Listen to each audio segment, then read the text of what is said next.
Hey everybody, happy Sunday, day 13, mile 13, and for me, mile 13 is kind of where the rubber meets the road, I guess. It's where your mental capacity is challenged because you're halfway done and you still have another half to go. So I'm hoping that this intention will really carry me through. My mile 13 intention is for the doctors that worked with my dad, and I will mention several of them throughout this video. I hope I don't forget anybody, but I think I got almost everybody. Anyhow, I think that having them at mile 13 will remind me of the strength that my dad had throughout this fight, and you know, he really did fight the good fight. And I think this will help me to continue on and know that I can complete my journey just like he did. With that, I know this is going to take just a few more minutes than the typical videos do, and I apologize because I have a couple notes, so I'm going to be looking down a little bit to make sure I don't forget anything. But I just think it's important that you understand or know how long my dad struggled and fought with this, and always with a smile on his face, and very, very rarely did he ever complain about not feeling well or anything. He was always happy and optimistic and really so appreciative and grateful for the care that he got. He started off, he went to North Carolina for a checkup. Yeah, a checkup. Your checkups are important. Go, make sure you go every year. It was a routine checkup. He went to Amy Lischke, who is a doctor that worked with my sister-in-law, Jillian, and she detected an elevated PSA level. And so from there, he actually first contacted a friend of his that had fought the same fight. And his friend directed him to the Cleveland Clinic. So he contacted the Cleveland Clinic, and he was diagnosed and had surgery. And it was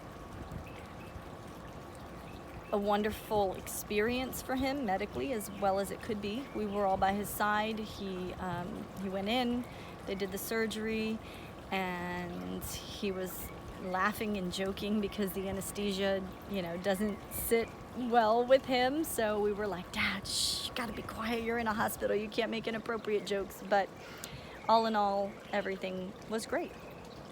He was like that for a few years, and then the cancer metastasized. So he went to North Carolina, where he and my mom would vacation often because my brother and sister-in-law and nieces are up there. And he saw Dr. Hemmel, who then referred him to Dr. Bidding.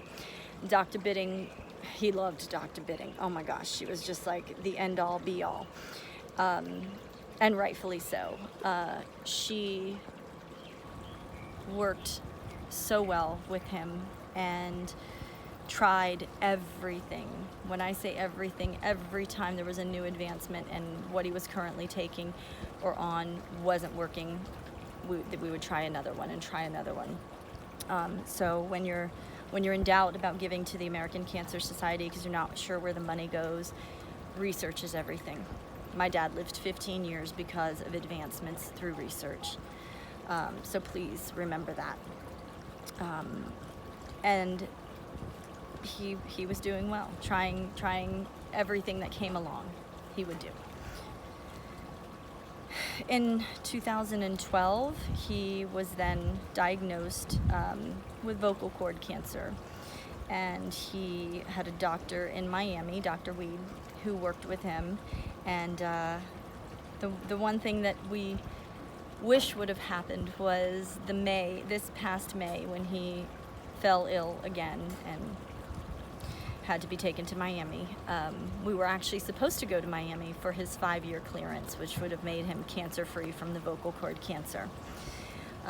Unfortunately, he was a few days shy of making that appointment, but he kicked that cancer's butt. So that's a good thing.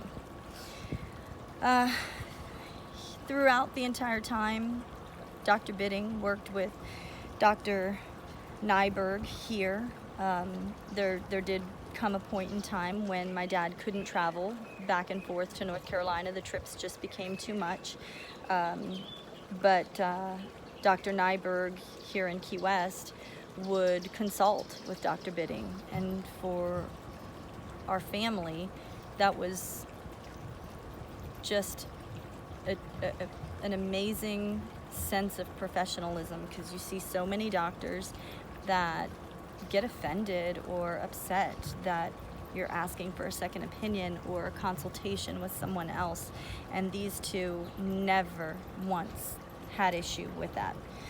Dr. Bidding would work with Dr. Nyberg. Dr. Nyberg would call and say, hey, this is what we're going to try. Do you think this is the right track? Truly, truly professional. Amazing. And it was always for the best care for my dad. Always, hands down. 21st Century Oncology, that's where my dad would go to get his treatments.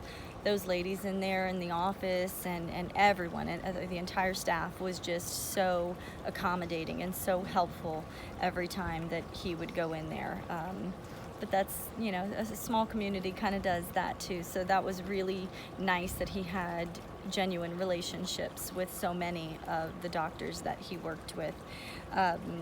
He also worked with Dr. Schnapp, and this is, it's funny, but it's not funny, but several years back, my dad and my brother and my husband decided to go to a working ranch and be cowboys for a couple of weeks, and they all came back a little beat up. But we won't say anything about that. It was a great experience. They bonded over, 42-degree weather and cows and coffee. But my dad ended up with a fracture in his vertebrae, and partnered with some of the chemotherapies and things like that that took a toll on his body. He would continue to get some of these fractures, and every time Dr. Schnapp would go in, shoot him up a little bit, like he would say, and he would be back in business again and, you know, out painting the house or building something. So Dr. Schnapp is just phenomenal. Dr. Ferris was another doctor that my dad worked with. The lymph nodes started to enlarge and press on his kidneys, and Dr. Ferris was always there to take his calls, help him decide what the best treatment was and how to proceed. And medically, the last person that I want to thank and make sure that he knows how appreciative our family is of him and how much my dad loved him was David Johnson. He took care of all of my dad's medical needs and made sure that my dad had the best care, you know, and was comfortable. And you know, without all of these doctors, we sure wouldn't have been able to have the road paved for us that we had. Not that it was always easy, but there was such a sense of professionalism and such a sense of compassion that it truly, truly warms your heart to know that there are people in this world that choose their profession because they really want to do good for others and they really want to help others, and I think that's a blessing. I would be remiss if I didn't mention this one last person, because he's also a doctor, and this is my one for doctors and medical staff, but Dr. Harris, Claude Harris, and his staff. Dr. Harris is my dad's dentist, and I don't even know where to begin with that. My dad really wanted to jump out of a plane with Dr. Harris and the staff, but he never got to do that. So maybe one day, Dr. Harris, I'll be there jumping with you. But, you know, there's something to be said when your dentist comes to your dad's memorial. So with that, I'm gonna leave this one because this one's made me a little bit sad, but I'm gonna keep this intention with me in mile 13. I'm gonna make sure that I am fighting the good fight, because I'll have 13 more to go. Peace.